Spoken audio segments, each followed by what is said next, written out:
Hello guys, magluto tayo ng gulay. Ito halo-halo, para siyang pang chop suey. Ayan, halo-halong gulay. Ito yung pang sahog. Malilit na shrimps. At ito, bawang at sibuyas. Yan po yung mga kakailanganin. Mamaya pa yung wala lang dyan yung asin, paminta. Ayan, nilagay na po ang bawang sa mainit na mantika. Sunod natin yung sibuyas. Lagi ko to. Nangyari na.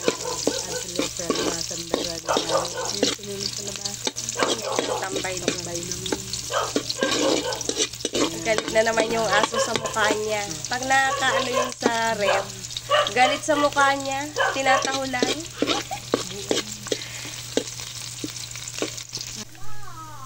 Yan naman binili lahat.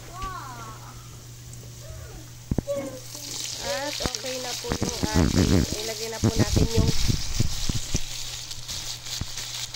cream. Yes, my friend. Yung tapa mo siya dito. So, kasi sarap yan maano. Ano lang sampan siya sa pinipilitrito.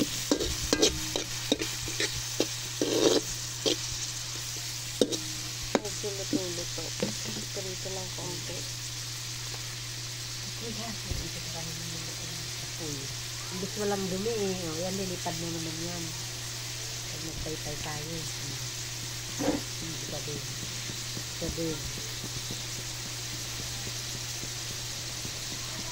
Ayan na, medyo luto-luto na ng konti yung shrimp. Di uling tayo ngayon kasi naubusan ng gas.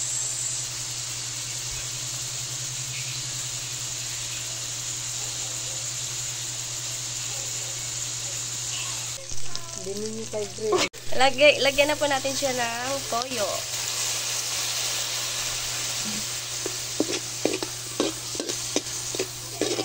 Halo-haloin.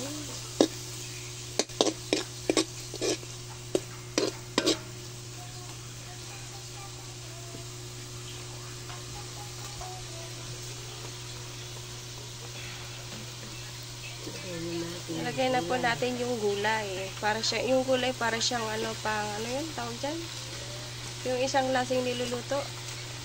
Pang chop suey style. Pero di siya chop suey.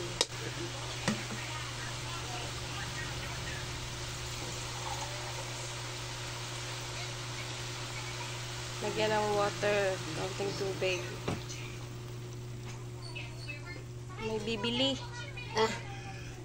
Nilagyan na rin siya ng pamintang pino. Pino yung nabili. Kaya iyan, yun na lang. Kaysa karak.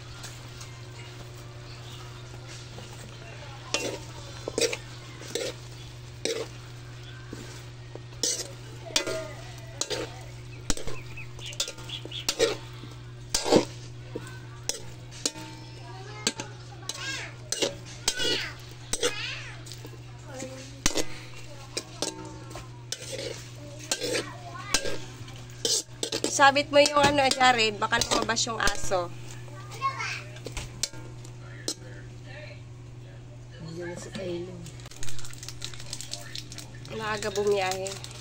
Lagyan na natin siya ng magic syrup. Biling baboy sa labasan. Ulam nila.